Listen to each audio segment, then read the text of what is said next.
Hello everybody, this is Caleb Dean Oler with a video. And so today I'll just watch a SpongeBob SquarePants, sorry about that, the SpongeBob SquarePants deleted scenes iceberg. Explain. I'm sorry if that's annoying, I have the hiccups. Okay, so let's dive in. With a successful property like SpongeBob SquarePants comes content you might have never even seen before. Scenes, bits, and other deleted stuff which hit the cutting room floor before our fiending eyes came to feast on it. Moments from the show, and from some fan-favorite episodes, mind you, which are now lost in the sands of time. And what better way to cover some of these iconic and infamous deleted scenes than with an iceberg, with the... That's a cool iceberg as I see it. A cool iceberg. Well, still, who is that person flipping the lights? The brown one next to the SpongeBob brain one. And sorry, I have the hiccups. Onto the video. Most well-known stuff on top and more obscure stuff on the bottom. Now, back in the medieval times of 2021, I made this little iceberg with plans to create my first ever video off of it. However, with how new and inexperienced I was to the scene, undertaking this big project became quite a chore. You all know the train wreck that was depending on how long you've been here. Let's hope it actually works out this time. So let's dive into the chilly waters? No wait, that's too cliche of an opening to an iceberg video. Are you ready, kids? No wait, that's too cliche of an opening to a SpongeBob video. Okay, let's get right into the SpongeBob SquarePants deleted scenes iceberg. Sorry about that.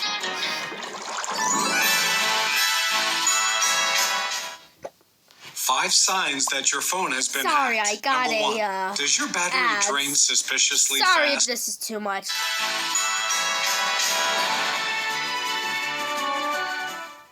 Just one bite. We start with one of the more well-known deleted sequences, as is normal with most icebergs. Season 3's Just One Bite is a classic episode where Squidward goes through the stages of grief and denial about his love for Krabby Patties. In fact, it is when he discovers this love is where we get probably the most infamous deleted scene from the show. After Squidward gets out of bed and runs to the Krusty Krab to, quote, get his hands on a Krabby Patty, he notices a bucket of water dripping above the door which acts as the security system, quote unquote. Flattered at such a contraption, Squidward busts open the apparently unlocked door when he notices a smell. A smelly smell that smells smelly. Gas! Spoiler, there's a second explosion.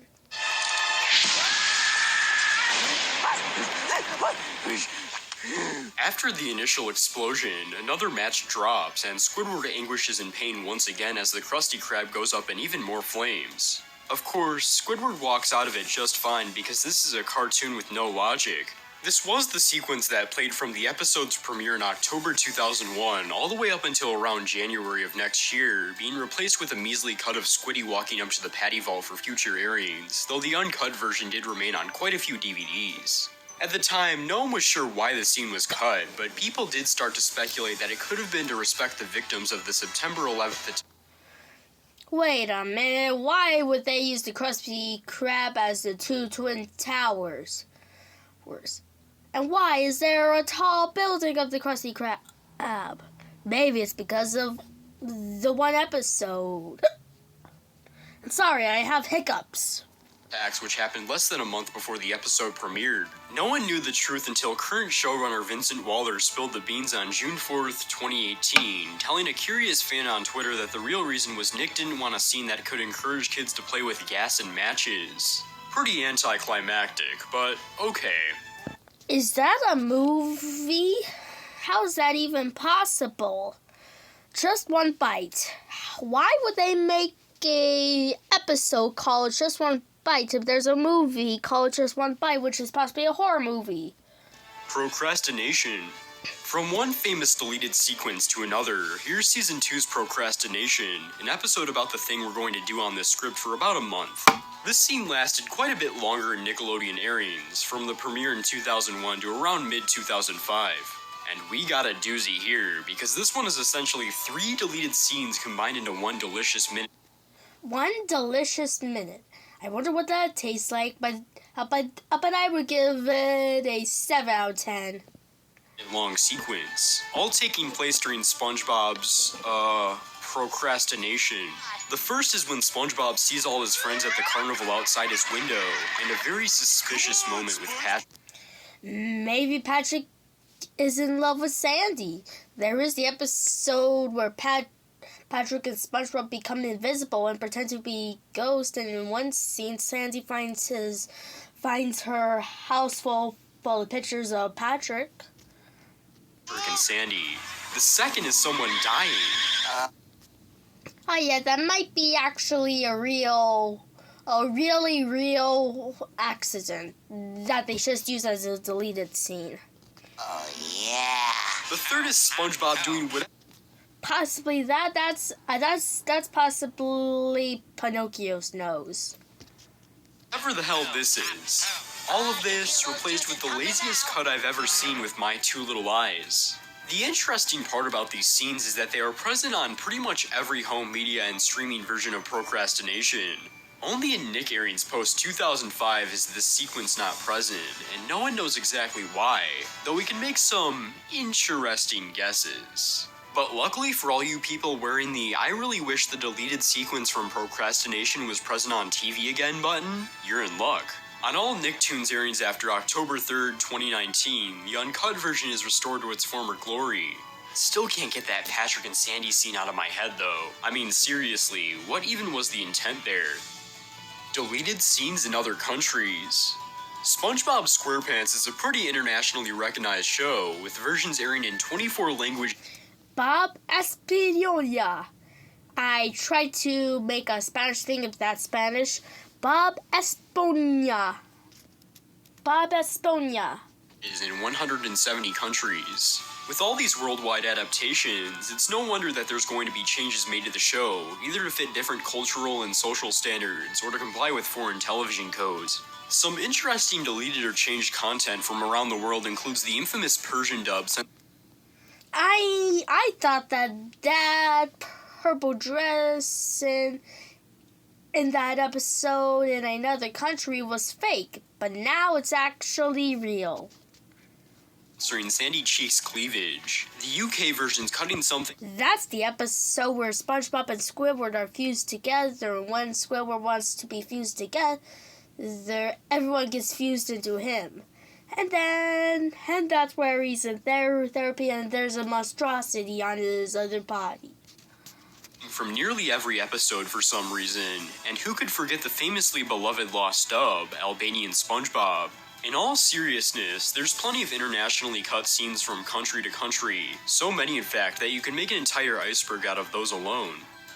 I was a teenage Gary. This is quite the juicy story, so go grab the Cheetos and Mountain Dew. I Was a Teenage Gary is a pretty infamous episode from the very first season, where part of this infamy comes from the episode's horrific plot, with Gary almost keeling over at Squidward's negligence, but also the fact that both SpongeBob and Squidward get transformed into snails.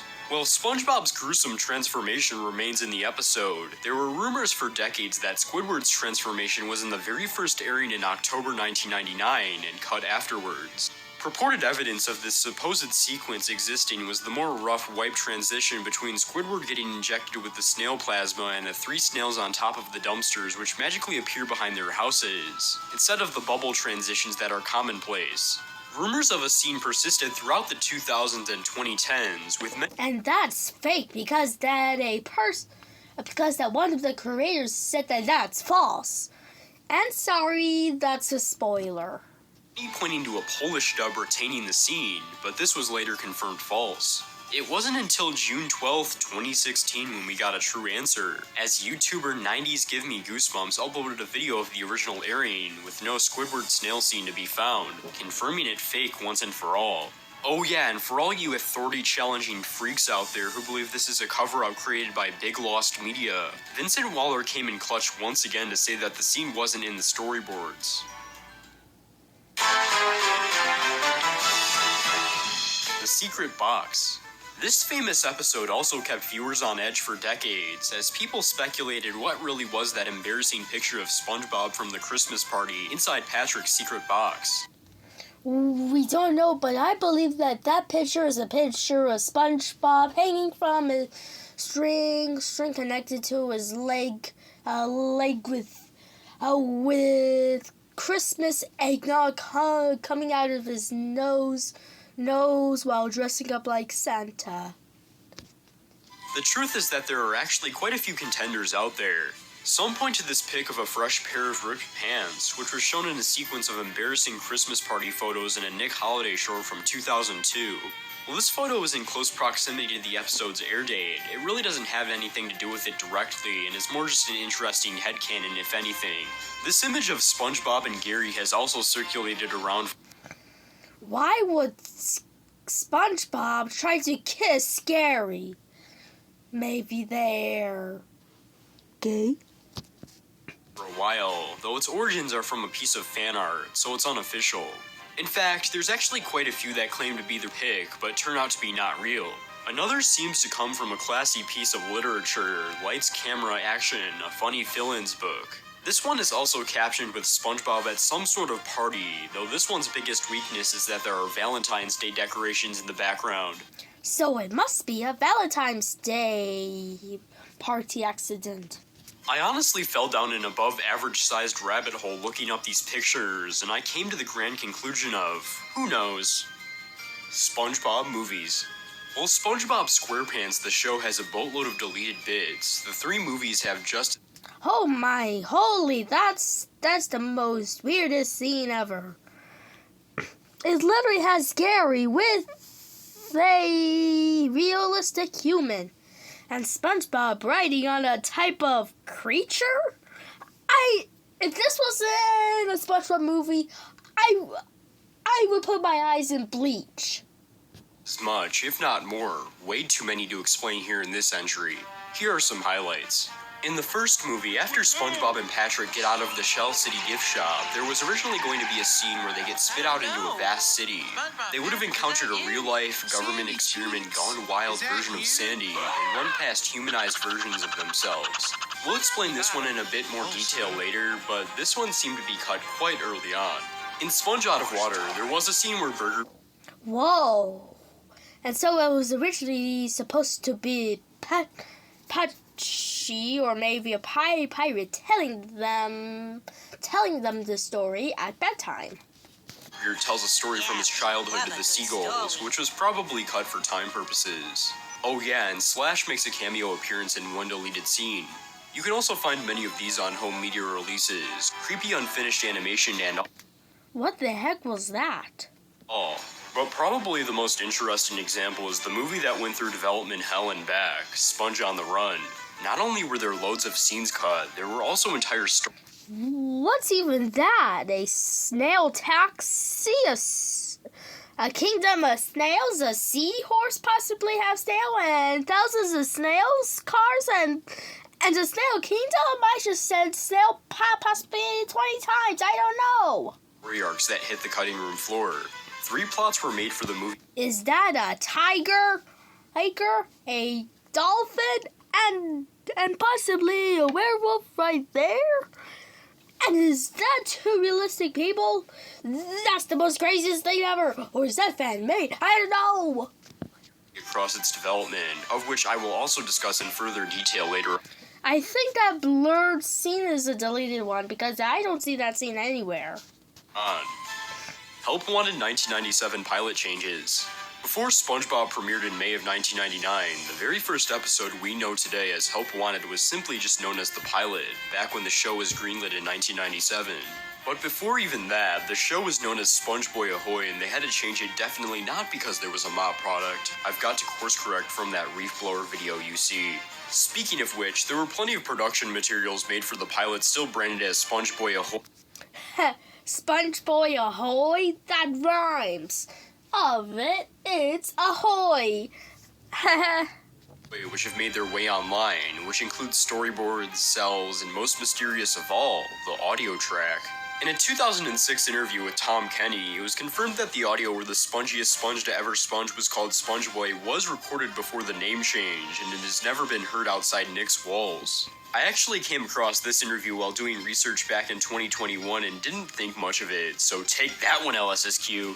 As for the pilot itself, instead of the iconic opening sequence about pineapples and porous sponges, you get this cute little slideshow with upbeat music. SpongeBob SquarePants! That's a catchy tune, even though that is for the first one. I don't know. I would give that intro a 0 out of 10.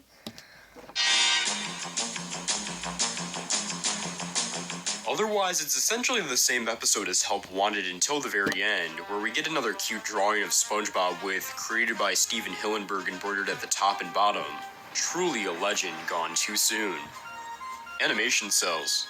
Before the show switched to purely digital animation. That's a cool animation cell as I see it. But onto the video. In Season 2, SpongeBob's first season was the only one to use physical animation cells, with each and every frame being painted by hand. As you'll see in some entries later, these cells have become collector's items in recent years and have revealed some interesting deleted content from the show. Shanghai/You Wish. The famous season. So basically, it had people vote for which ending there would be. And then it was physically Squidward, but the paper was upside down, and it was Patrick. But they possibly used SpongeBob. Season 2 special, where Patrick makes the funny noises we know today as Shanghai, was originally promoted as You Wish during its premiere in 2001. The event would feature Patchy the Pirate, who would encourage you, yes, you, to call in or go to nick.com to literally vote for the ending of the episode to play out for the rest of the reruns. Hey, no, not now! Don't call till I tell you to. Roll the cartoon! So here you are, the viewer, wondering if SpongeBob, Patrick, or Squidward should get the last wish from the Flying Dutchman. SpongeBob's ending had wished Dutchie become a vegetarian so he was legally binded not to eat them. Patrick's ending wished for gum and had them getting eaten. Yeah, gum. Seriously, gum. Patrick with a toaster in his brain. Imagine toast with melted gum on toast instead of butter. Squidward's ending wished that he had never met his neighbors, and the trio also ended up getting eaten.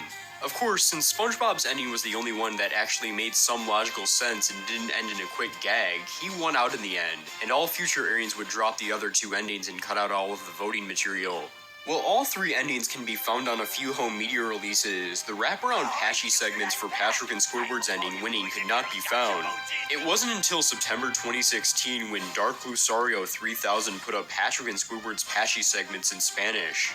While it gave us the footage and confirmed other endings aired in other dubs, it still left the English audio up in the air. However, early last year, Twitter user Lamel Pizzo was able to change the secondary audio programming option on their TV from Spanish to English on the Mexican television network Canal 5. And what do you know it? There's the English audio for Squidward's Patchy segment. And the winner is... Wait a sec, this must be a mistake. But the numbers don't lie. Believe it or not, the winner is... Squidward.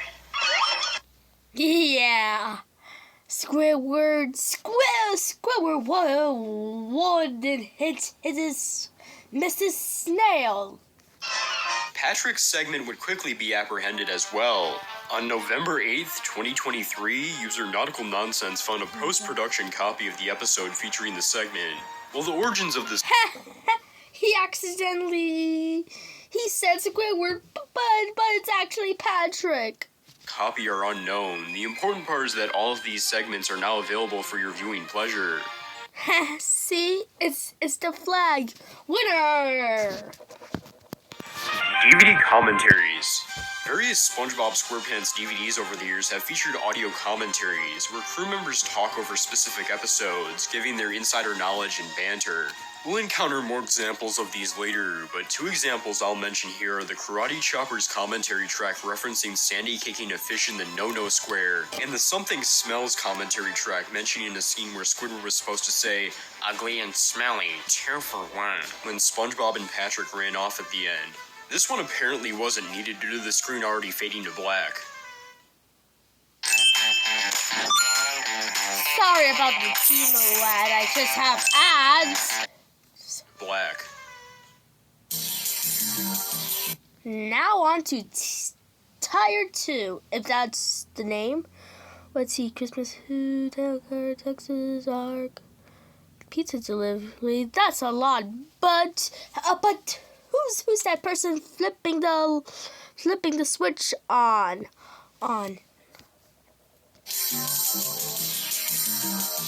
Title card / credit changes. Sometimes when SpongeBob airs in different countries, the episode titles get changed for one reason or another.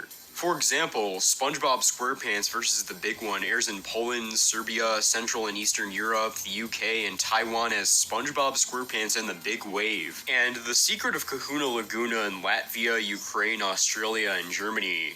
Truth or Square airs in Latin America, Spain, and Brazil as Stuck in the Freezer. The Clash of Triton airs in Lithuania, Asia, Germany, France, Poland, Scandinavia, Israel, and Central and Eastern Europe as Neptune's Party. In fact, the episode was That's a cool one. originally called Neptune's Party, and its title card was even made before it was changed to its current name. Whoa, a birthday cake instead of the normal one? While we're on the topic of changed names, the credits for the episode The Great Snail Race were changed depending on when and where you watched it. For example, if you watched the episode when it originally aired in 2002, Meriwether Williams is among the credited for writing the episode, but if you watch the episode now in 2024, Joe Liss is now among the credited and Williams is nowhere to be found. The episode Tea at the Tree Dome also has this, with Edgar Larrazabal as the animation director, but later changed to Tom Yasumi. Why this happens is anyone's guess. Maybe skin theory exists not in the show, but in reality. Yay-how! This is one of several examples where only a few animation cells were cut from an episode rather than a full scene or bit. It happens during the scene where SpongeBob doesn't want Sandy to leave before following her to the bus, where he turns all red and puffy when she walks out of the scene. In the final episode, you can definitely tell something was cut here due to the awkward transition. 2 of these cells were found on eBay before the final missing cell would surface on the All Premium Animation website in January 2023. Truly, we missed out on something spectacular. Mermaid Man and Barnacle Boy 1 and 2. Voiced by the late Ernest Borgnine and Tim Conway, Mermaid Man and Barnacle Boy may be the closest thing Bikini Bottom has to a campy, 60s-style superhero television show. We have both deleted scenes from their first appearance in the show, that being both single shots of a donut in SpongeBob's hand and a slice Why would they show food? And that pie kind of looks like from that Cloudy movie. of cherry pie. We don't know why exactly these seemingly random shots were cut or where they were intended to fit into the episode. On the other hand, the deleted scenes from their second appearance may have gone far past the simple storyboard phase. We know about a large majority of the scenes cut from Mermaid Man and Barnacle Boy 2, mainly being single shots and storyboard panels. There was initially a scene where SpongeBob, Mermaid Man, and Barnacle Boy tried to stop a bank robbery with a water ball, and a more notable scene where the statues of Mermaid Man and Barnacle Boy made by SpongeBob were eaten by the judges. According to storyboard artist Jay Lender, remember him? The latter scene was cut when Steven Hillenburg told him that the statues were a funny enough visual and not to put a gag on a gag. The famed realistic fish head in this sequence would have also been replaced by a traditional background incidental. What's even more interesting is that these bits may have been fully animated before getting cut, as various adjacent animation cells and timing sheets have resurfaced on eBay. But no finished version of a deleted scene from this episode has ever resurfaced, and that's just simple speculation on my part. Arg! A scene of a vision of Mr. Krabs sitting atop of and sniffing a pile of treasure right after when SpongeBob says, "Hey, Mr. Krabs is getting all sweaty again," was cut after getting storyboarded. Supervisor Sherm Cohen shared the boards of the cut scene on his DeviantArt in 2011. Karate Island.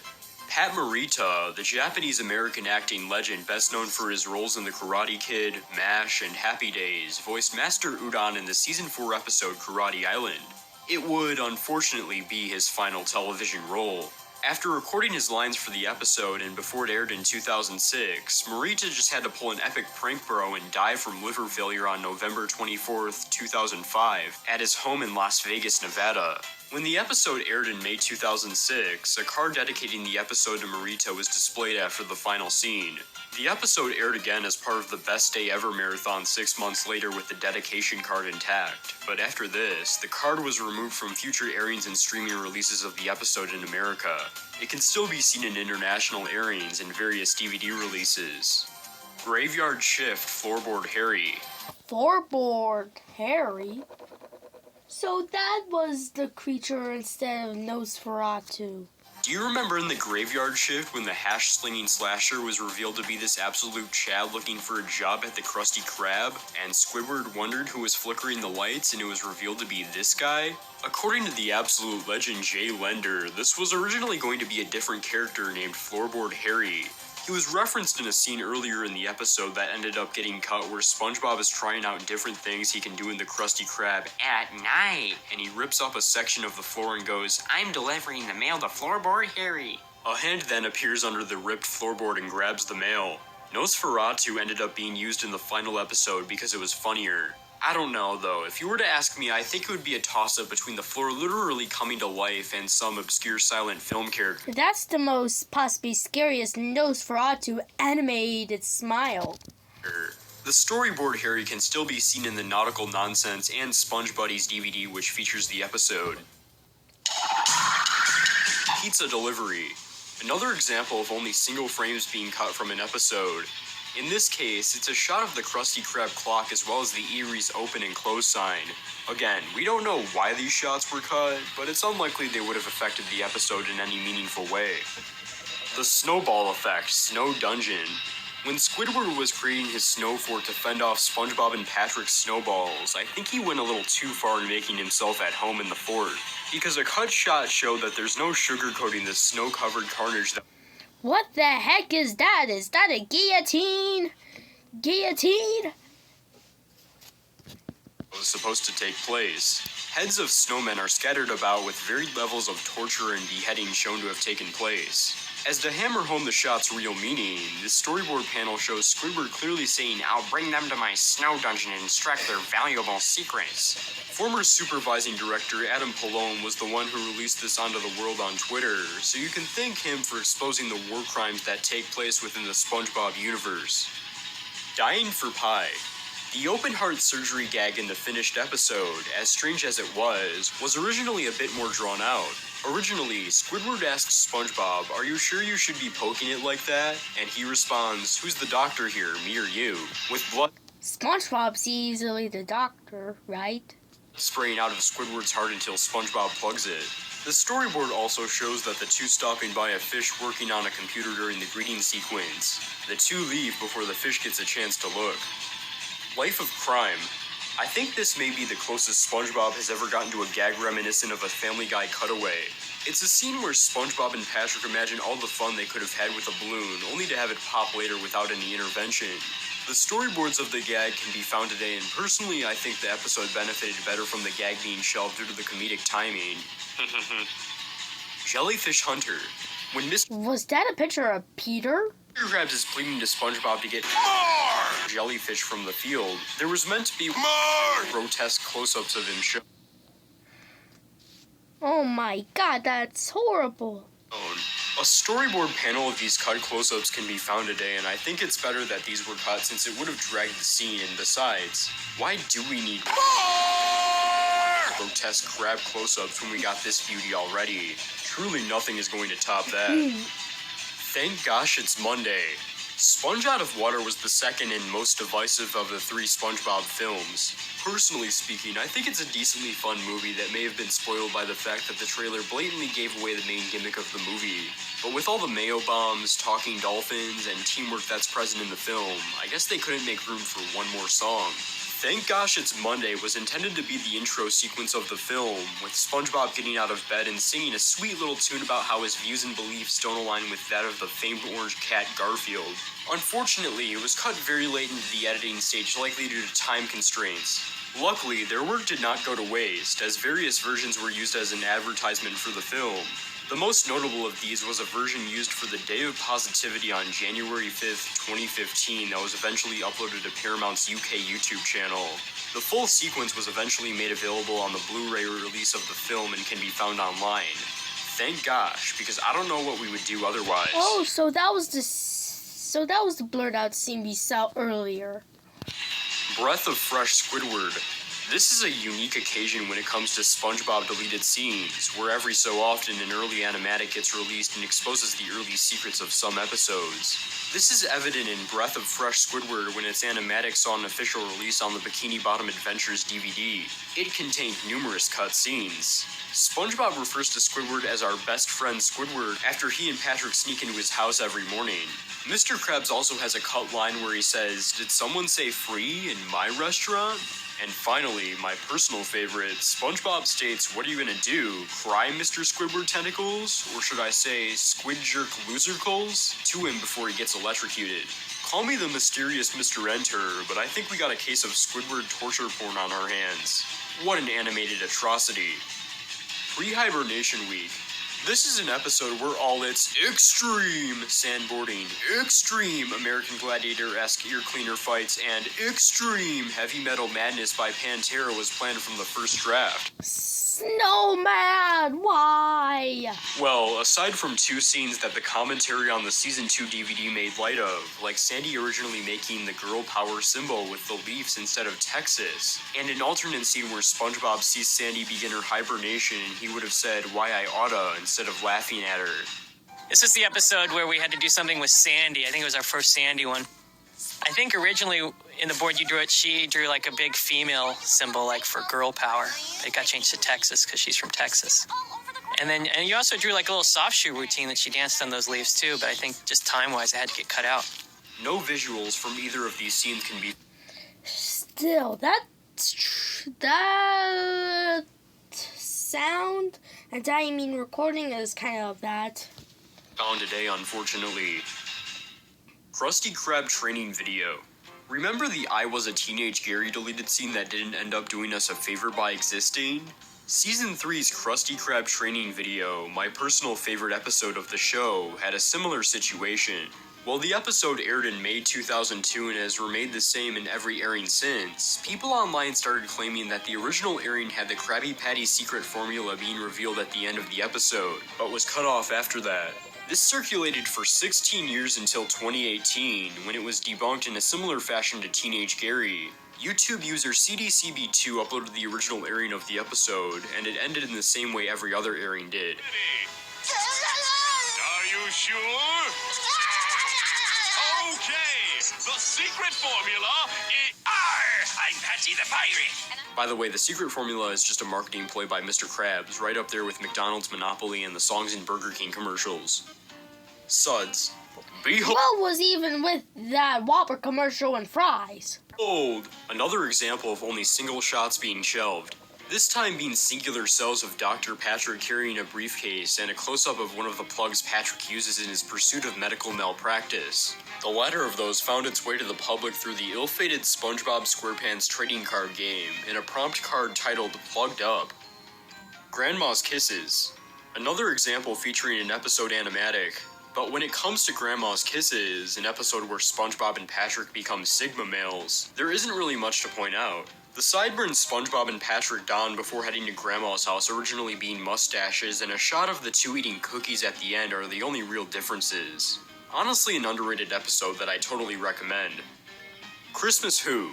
Apparently this is the part of the video with all the episode animatics. Christmas Who's contain deleted scenes where Santa gave the first girl a topiary shaped like him instead of a wrench. SpongeBob saying, "I told ya he was real," after Santa gave the first girl her present, and Mr. Krabs originally said, "And don't forget about me, Pony," while waiting for Santa. The exact reasons why these Seriously, scenes were shelved aren't exactly clear. Wet Painters. What's this? Another deleted bit in an animatic? I must be dreaming! But don't get your hopes up, because this time it's only a single piece of dialogue reminiscent of the lawyer rehearsal scene from Ace Ventura. The animatic to Wet Painters includes a line said by SpongeBob, Heave ho! dedicate this crash to my old pal, Squidward! Bye! Its absence from the finished episode indicates that it was cut because it implied Squidward is dead. Truth or Square? Aside from the episode going under a different title in some countries, the more infamous change comes when SpongeBob is reciting the time that he and Sandy quote-unquote got married and the whole thing was revealed to be a play. He was originally going to respond to the priest wondering if the wedding was a play with "it doesn't have to be," only for Sandy to slap him. According to writer Vincent Waller, the line and gesture was present in the episode's storyboard, but that is yet to be found. This cut was probably for the better, considering we'd rather not feed the kids with more fan service than they already did. Squilliam returns. The class war Squilliam returns, eh? It's a lot. that goes on between Squidward tentacles and Squilliam Fancy Sun is a common occurrence throughout the show, and especially in the episode Squilliam Returns. But there could have been even more visual examples of it that never came to be. According to an interview with writer Sam Henderson, there was a scene that showcased how upper-class Squilliam was to Squidward when they were kids, with baby Squilliam walking while baby Squidward is just learning to crawl. Another features Squidward giving his high school date a single flower while Squilliam appears with a whole bouquet and a huge box of chocolates. No visuals from the scene are available, which is a shame because it really could have said something about how we live in a society or some Joker-esque shit like that.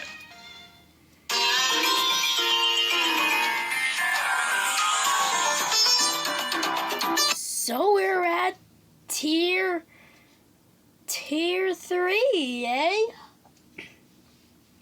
I hope there isn't any more. To Love a Patty.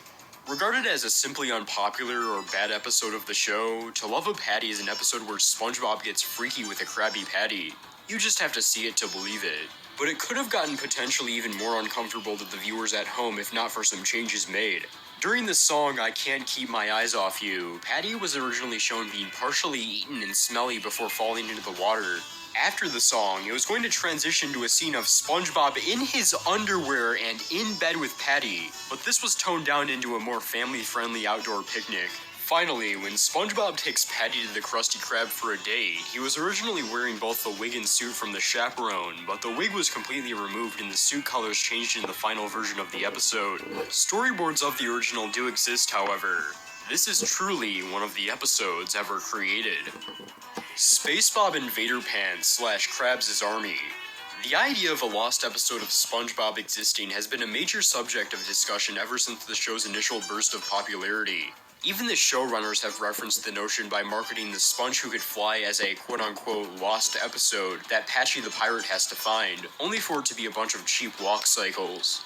But there are actual lost episodes out there, case in point, SpongeBob Invader Pants and Krabs' Army. Not much was initially known about them outside of being 2 episodes pitched for Season 9 sometime in 2014. This coincided when writing for Sponge Out of Water began and thus the episodes were shelved and never completed. In 2015, former writer / current supervising director Vincent Waller said the episodes would never air, explaining that the crew felt as though the plots weren't good enough for TV. He also later confirmed that the episodes never made it past the storyboard phase and voice acting hadn't begun. As far as the plots go, we don't know exactly what Krabs' Army was about, possibly a sort of spiritual successor to Plankton's Army. But according to Casey Alexander, SpongeBob Invader Pants was centered around aliens showing up at the Krusty Krab for lunch, but Mr. Krabs wouldn't accept their form of payment. This results in the aliens taking the Krusty Krab into outer space and trying to force SpongeBob to make a Krabby Patty. Storyboards for SpongeBob Invader Pants and designs for the aliens have been archived, yet it's hard to make out what is happening in them due to the potato camera quality. After all, we know that 1080p wasn't invented until I started making videos. Scaredy Pants. I've always thought it was interesting how SpongeBob made a Halloween episode before they made a Christmas one. The first deleted scene in the spookiest episode of the show comes when the Flying Dutchman removes SpongeBob's costume and we get a rather chilling image of SpongeBob with his brain bared. It's thought that this was removed for comedic timing, or simply because it's hella terrifying. Although the aired episode did end up showing what SpongeBob looked like after the Dutchman left the scene, so you still get scared either way. Also, as of October 2020, the episode has been edited to cut SpongeBob's line at the end Don't worry, it grows back. during Nickelodeon US airings for unknown reasons. possibly because the kids at home don't learn about asexual reproduction until at least 5th grade. However, this is still present on streaming services, home media releases, and on Nicktoons USA airings. Ghost Host. Staying on the Dutchman-centric episode train, here's Ghost Host. Now, for whatever reason, behind the scenes, this seemingly unnotable episode went through a busher. It has a boatload of deleted scenes, but I'll only cover a few here, though I do recommend reading up on all of them if you have no life like I do. Before the party scene, we see the Flying Dutchman sleeping in a pile of trash while SpongeBob is trying to get his attention, so the Dutchman asks for breakfast. SpongeBob brings out a piece of steamed coral, which the Dutchman ends up throwing away out of pure disgust. At this point, the Dutchman is having trouble with feeling like he just doesn't have what it takes to scare anyone anymore, so SpongeBob tries to encourage him before he leaves for work. Another deleted scene involves the Dutchman showing Squidward a scary finger trick, while Squidward tries to convince himself ghosts aren't real, but ends up running away in fear. The Dutchman also has a scene of him showing the finger trick to SpongeBob while turning into monsters. But my personal favorite comes when the customer in the mattress store wakes up from his slumber on one of the beds, only to say, "Oh, it's you. You gave me quite a start," to the manager. I know I said this episode was unnotable earlier, but just look at all the stuff they left out of it. Clams. Many people forget that SpongeBob had a Jaws spoof, but here's Season 3's Clams to get you in the know. According to the storyboard version of the episode on the SpongeGuard on Duty DVD, Mr. Krabs called his parents Eugene Sr. and Betsy Krabs after earning his $1 millionth dollar. It then cuts to a shot of their graves. Mom, Dad, I finally done it. I made me $1 million. That's great, son. I'm assuming they cut this one because Krabs' parents are shown to be alive and well in other episodes. Also, I would like to point out that a production image showing a shot of their graves exists, and what I find interesting is that it doesn't have their names or any other info on them, but instead just Mom and Dad. Very peculiar. Artist unknown, original Bold and Brash. Ah yes, Bold and Brash, the global icon and pinnacle of Squidward's art catalog, only for it to end up on a 54-cent Temu shirt. But apparently the original version of Bold and Brash belongs in the trash. Squidward's first attempt was going to look more like this fish thing as seen in a sketch released by supervising director Adam Paloin. While I do prefer the final design, at least this one did make it into another episode though, the Big Bad Bubble Bass. Money Talks. This is an episode from Season 5 where Mr. Krabs acquires the ability to talk to money. In the actual episode, Mr. Krabs wakes up to find a nickel in his belly button. And yet we go to the audio commentary, where it is explained that the original version had Mr. Krabs find it in a place where the sun doesn't shine. Look, I'm talking about his ass, okay?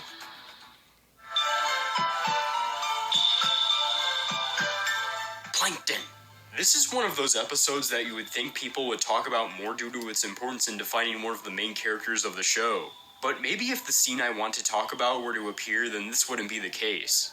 According to the audio commentary, Squidward was originally going to appear naked in a scene. Have reign over your own actions. This was a partial nude scene they cut out. You had to sign one of those waivers too. Yeah. We weren't on the set. It was we very weren't allowed awkward. on the set that day, were we? Yeah. Yeah, I we're wasn't not able to. allowed. It was cut for potentially obvious reasons. Krabby Patty Creature feature.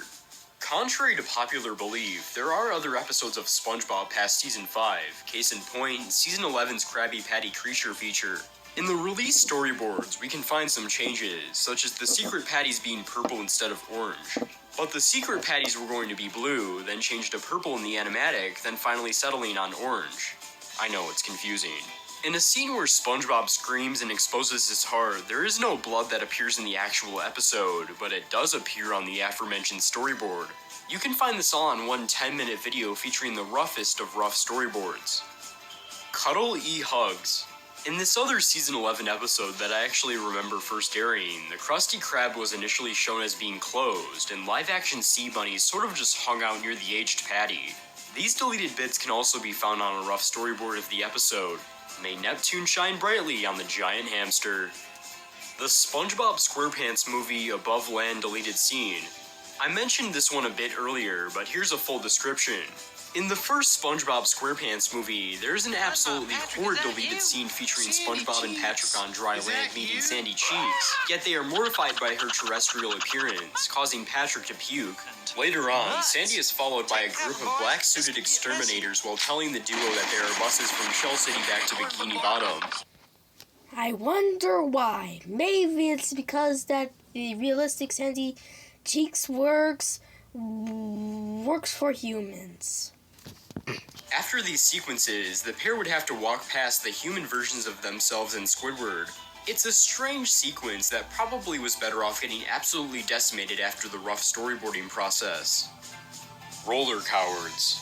Season 5's most fiery, explosive, and deadly episode had some interesting deleted bits. And when I mean interesting, I mean newer TV airings and Amazon Prime versions of the episode has the song Mavericks being replaced by Monster Wave. Oh, you want actually interesting deleted content? Well, what if I told you that there may have been a scene where SpongeBob and Patrick bought online tickets for the park according to the episode's audio commentary? So did they buy their tickets before they got on the bus? Apparently. I guess they printed them out over the internet. Yeah, the interweb. That's right, we cut out the entire, the exciting printing the tickets off of the internet sequence. Well, it was running a little long. It may have been a joke, or it may have been real, but that should satisfy this entry thoroughly. Warblower's full version. Longtime fans of the channel will know of a video I made a while back about Reef Blower, the famed second episode of SpongeBob SquarePants. One of the details I kind of regret leaving out of that video is the background track that played over the episode.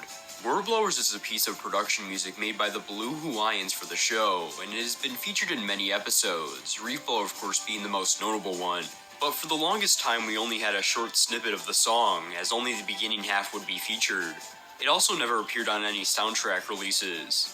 Lucky for us Reef Blower fiends, the full song was discovered by the YouTube channel SpongeDive's Music in 2016, who reportedly found it on the SpongeBob SquarePants Super Sponge development discs. Don't look up what was on those at work, by the way. Different episode titles.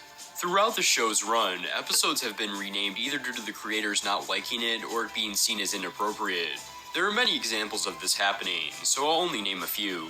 Season 1's Jellyfish Jam was originally known as Jellyfish Jamboree. Also from Season 1, I Was a Teenage Gary was initially titled Critical Condition. Yeah, that name change was definitely warranted.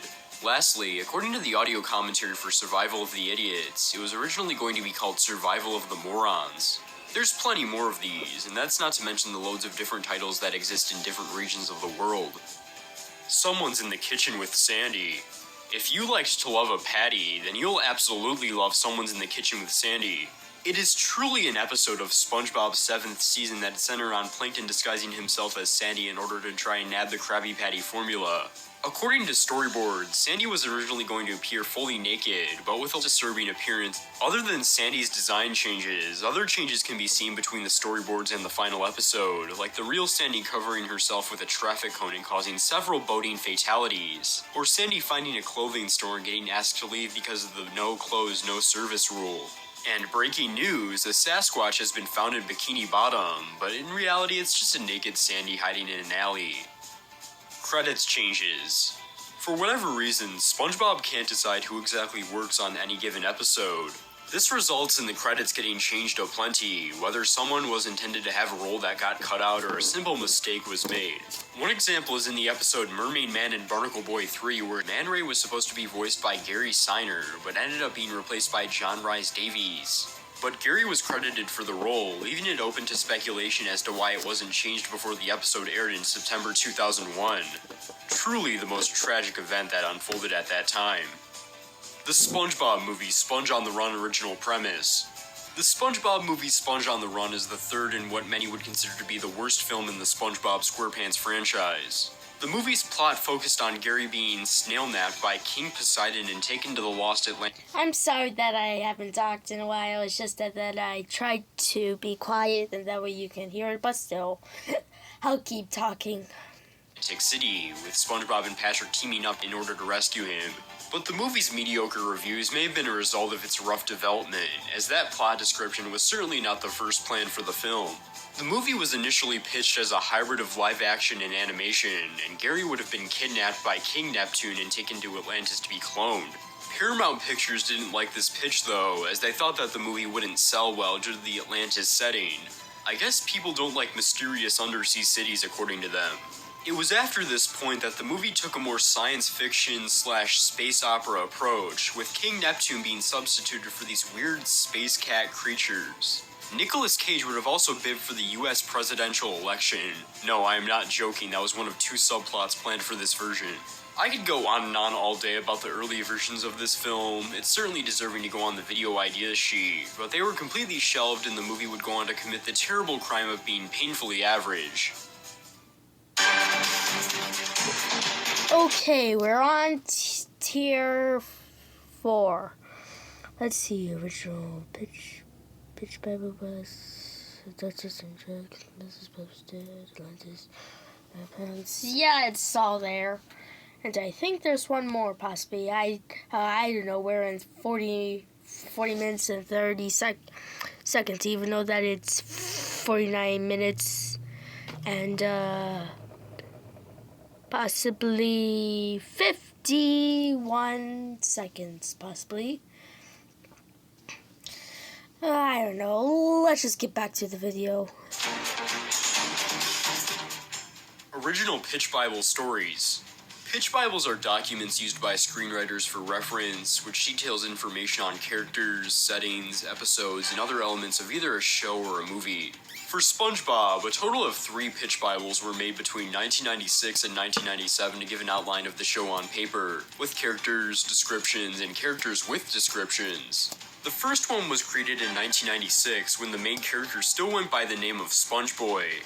It is 21 pages long and is more of a general description of the various settings and characters. The second one, created in 1997, is far more detailed, even including early episode ideas, including Muscle Beach, the Squeaky Boots, Bubble Stand, and Employee of the Month. Even Reef Blower is here. It is still unknown if we have all the content from the Bibles, but to have not one, but 2 of them fully available is already insane in itself. Mrs. Puff's dad. While we all know what happened to Mr. Puff, Mrs. Puff's dad is a different story. The only reason we know of his existence is in the credits of the episode Doing Time. Tom Kenny is credited to have voiced the character, meaning that there was potentially a deleted scene that they had already recorded dialogue for. Nothing from this has ever resurfaced, unfortunately, and the mystery of Mrs. Puff's father continues to be just that. Who knows, he probably went to go get milk or something. Dunces and Dragons SpongeBob Doppelganger. Dunces and Dragons is not only a great name for an episode, but it's one of the better post-movie specials in my personal opinion. But what you might have not known was that the original plans of the episode had the appearance of SpongeBob and Patrick doppelgangers who would resemble them, but be more muscular and taller. Excuse us, prophecy coming through. Well, there goes that gig. They would have appeared after regular old SpongeBob and Patrick fell out of the sky. The SpongeBob doppelganger is still present in the credits for the episode, being voiced by Roger Bumpus. Unfortunately, he would not make the final cut, but his legacy still lives on through the animatic featured on various DVD releases. Atlantis SquarePantis airing in 2 parts. Despite being another popular special episode, Atlantis SquarePantis doesn't really have that much deleted content. But what is interesting enough by my stringent standards is that some of the international dubs, such as those that air in Spain, Poland, Greece, and Serbia, cut the episode into 2 parts. There's even a to be continued card that appears at the halfway mark of the episode. The same is true for other dual-length special episodes, such as Truth or Square and SpongeBob's Big Birthday Blowout. Sailormouth Uncensored Dialogue. Aww. It's time to talk about the Sailormouth dialogue. You've certainly heard of this one before, so I'll try to keep it concise. This is an extremely popular episode from the 2nd season of the series where SpongeBob discovers swearing, and the gimmick is that every time it is implied he swore, it is censored by a dolphin noise. Fun fact, did you know that the dolphin noise actually comes from a bird called a kookaburra? My childhood is. But what were the voice actors actually saying behind that noise? During a panel featuring Tom Kenny, he discussed how it was like recording the episode. Originally, the voice cast was asked to ad-lib the words without actually using them, but this proved to be difficult, so then they just said it and swore like a sailor during the recording session so they could censor it later. Needless to say, Lost Media Wizards waved their wands in search of this uncensored version of the dialogue. The real dialogue remained elusive for more than 2 decades, but as of recent, various mysterious leaks and finds have allowed us to listen to some of the infamous audio, with the most recent find being led by my broskies over at the Lost Media Busters a few weeks ago, along with Derps and OptiGear. Yeah, While it is debated what parts of audio go where in the timeline of the episode, or if they are even a part of Sailor Mouth, it's still a bigger find than any of us could have imagined. Copyright issues with background music. The series has been known to have a history of using copyrighted background music in other songs throughout the series. This results in some songs that had to get cut from episodes, either because the license to use it expires after a certain amount of time or they explicitly are not allowed to use some songs on some releases. A notable example of this is in Help Wanted, where Livin' in the Sunlight, Lovin' in the Moonlight by Tiny Tim, a song used during a significant sequence of the episode, is absent from most DVD releases. According to Derek Dryman, this is because those cheapskates at Nickelodeon did not want to pay more licensing fees to Tiny Tim's estate than they already were. Reef Blower Dialogue. Remember Reef Blower? Yeah, no shit, I've brought it up at least 12,415 times. This entry will probably just be me restating an intro from that video I did a while back. But anyways, with Reef Blower's complete absence of spoken dialogue, fans speculated for years about why this was the case. One of the rumors that went around back in the day was that the audio equipment broke while they were recording the episode, and they ended up having to scrap it completely. This rumor likely originated from IMDb and ended up being completely false. No, it wasn't until July 2022 when SpongeBob creative Jay Lender clarified on Twitter that it was simply to get out of paying an extra set of voice actor fees for what was basically a filler episode. Who in the Krusty Krab is penny pinching at Nickelodeon? I just have to know. The Inmates of Summer title card skipping. Since 2013, the title card for the Season 5 episode The Inmates of Summer has been skipped on every Nickelodeon airing. Not on Nicktoons and Nick at Night for whatever reason, just plain old Nickelodeon. Most believe this is simply a remnant of being a remastered print of the episode. It's a SpongeBob Christmas CBS airing. It's a SpongeBob Christmas is the show's second Christmas special, this time done in beautiful stop motion. However, many people might not know that this special originally aired a month earlier in November, not on Nick, but on CBS. This is not to be confused with the time that Nickelodeon shows did actually air on CBS. But there were some differences between the two versions, namely that the patchy segments were completely absent from the CBS airing for whatever reason. Also, and this isn't specific to any version, but there was a metric ton of content cut from the episode that was initially present in the storyboards. I'm not even going to mention anything specific, just go to the SpongeBob wiki. That's a whole lot. I mean, just look at Glance that. at its beauty for yourself. Every montage scene originally had twice as many gags.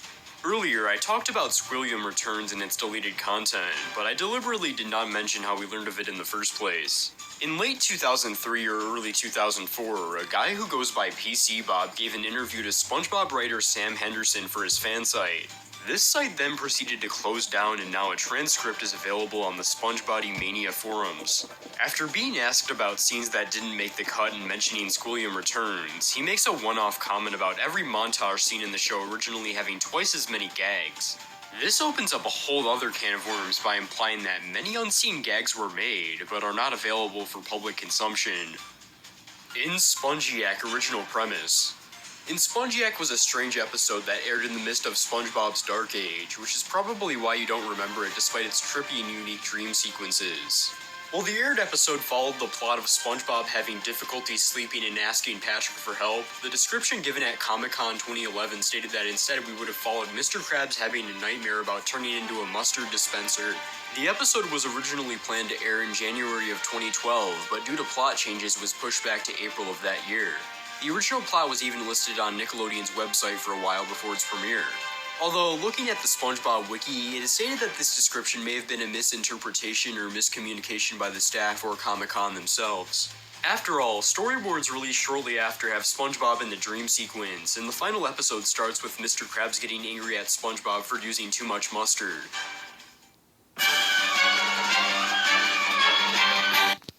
Okay, this is possibly the last one.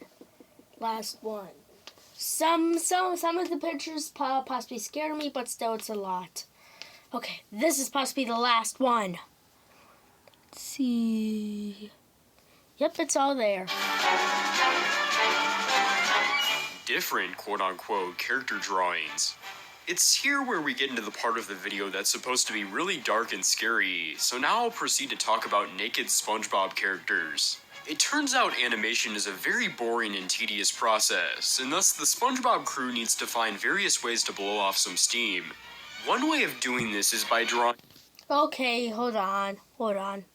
It's just that sometimes I get scared of scary things. So, I've been wearing a hat all this time. You just didn't know it. I'm just gonna do it somewhere else. I'm moving somewhere else. That way I won't get scared. Okay, now I'm in the bathroom.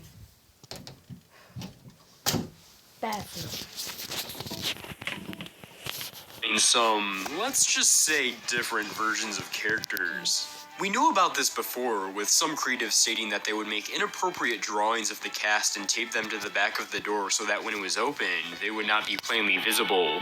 A few of these drawings could be found on the aforementioned development discs for Super Sponge. But it wasn't until the release of documents from the previously unknown behind closed doors storyboard jam in 2023 when oh my god, is that...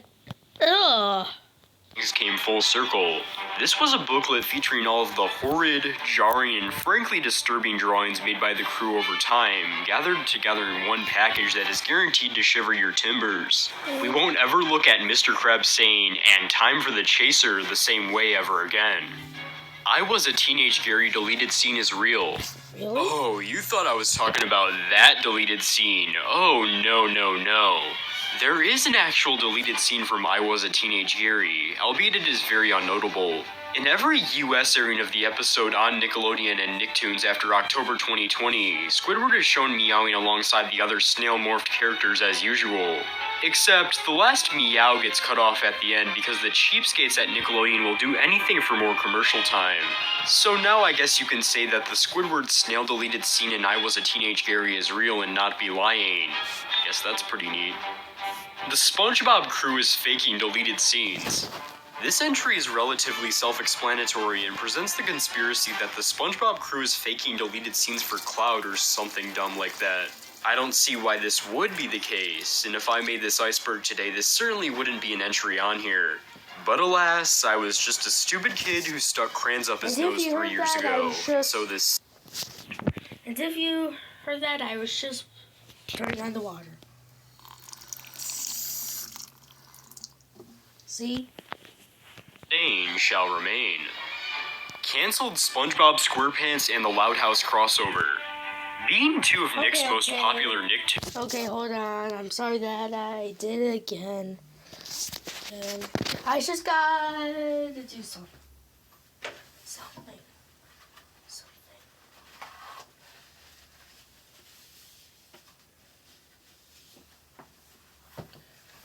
Okay, now. It has long been theorized if a Loud House and SpongeBob crossover will ever be made, or if there were plans to make it at some point. In fact, I'm going to share a little secret with you, as those are only reserved for this tier of the iceberg. Back in the Bronze Age of 2020, I found a Roku listing for something titled The Loud House and SpongeBob Special.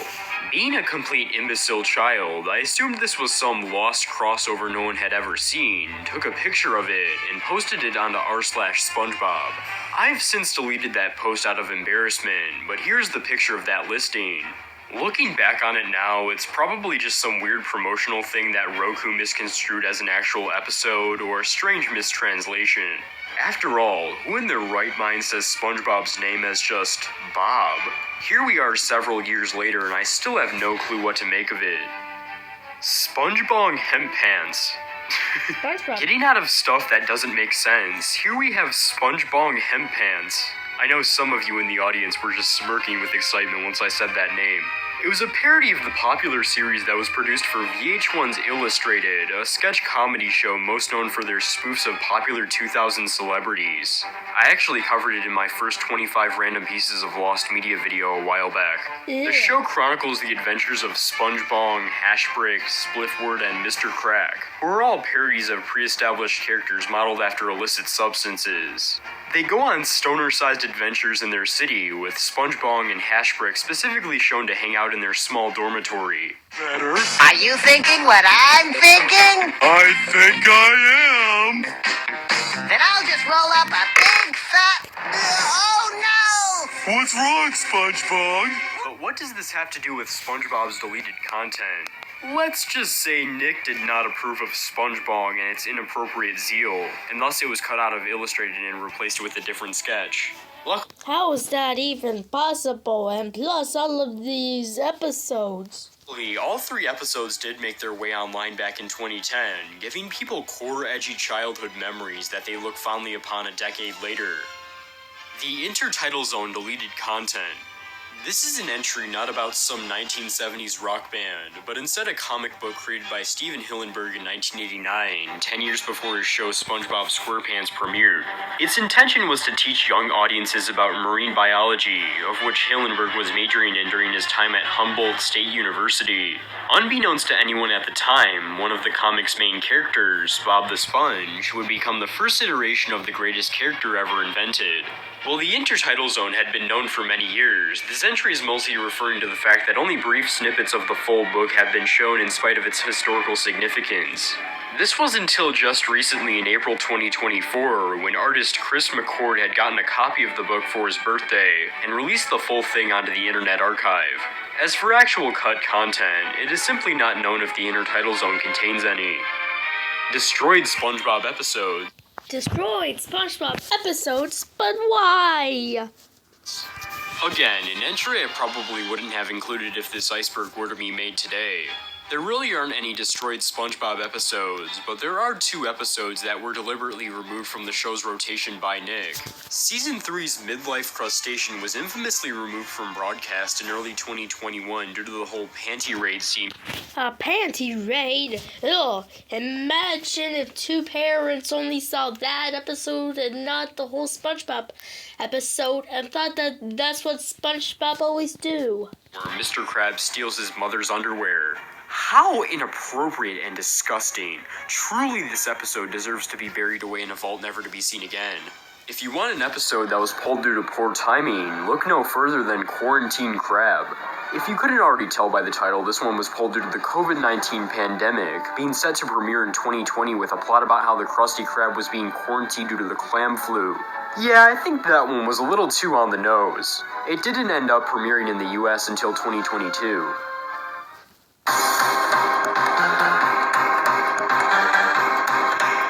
Lost Media Central. Lost Media Central? This refers to a certain YouTube channel that was only really active for about 2 months back in 2021. The only way I can really describe them is that they're this ARG/analog horror type channel who uploaded quote-unquote early SpongeBob content. You know, stuff from SpongeBob Ahoy, early storyboards, canceled episodes, etc. Of course, all of this stuff was fake and created more to spook the audience during their late night YouTube binge. But to add a mysterious angle to it, no one really knows who created the channel, and you really don't hear much about it today. I guess I'm just here to spread the message. You really just had to be there to see it. Kalobi Productions thumbnails are actual deleted scenes. Kalobi Productions thumbnails? Oh boy, you are not ready for this one. So, Kalobi Productions might be one of the weirdest channels on YouTube that actually makes somewhat coherent content. They were quite popular several years back, for all the wrong reasons mind you, but now pretty much all of their videos get dislike bombed with all of their inaccuracies and wild clickbait straight out of 2016.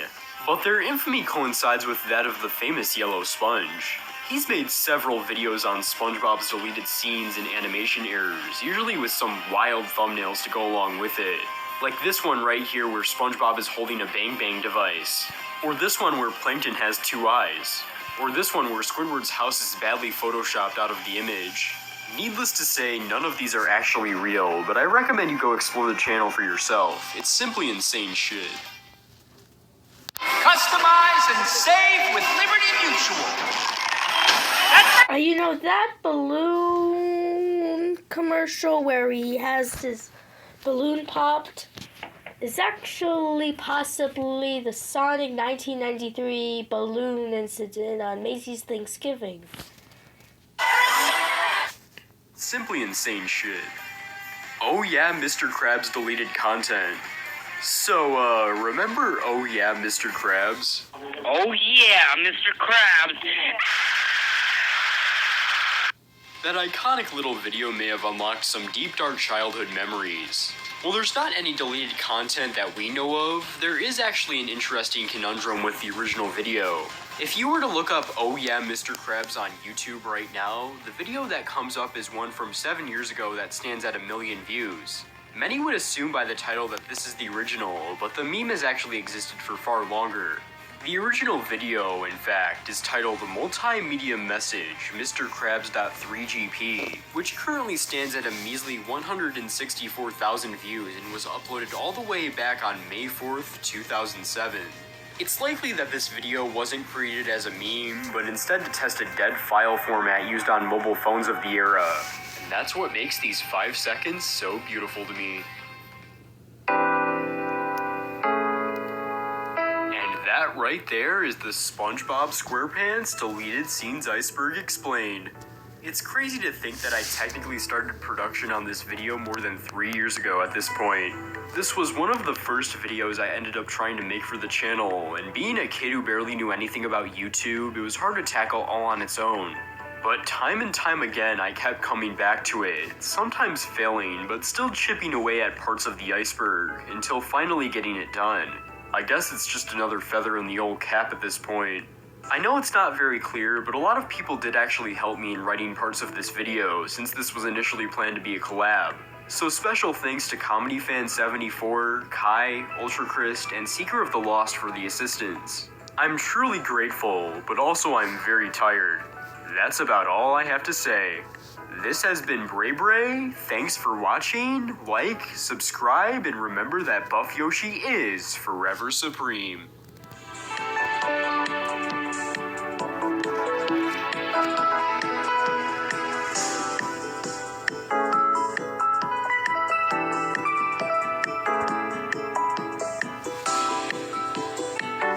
So that was it.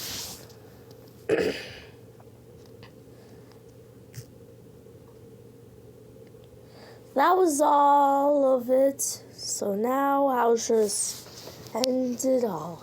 Goodbye, and make sure... Sorry. Goodbye, and make sure to like and subscribe. Skibbity boop boop beep. Sorry about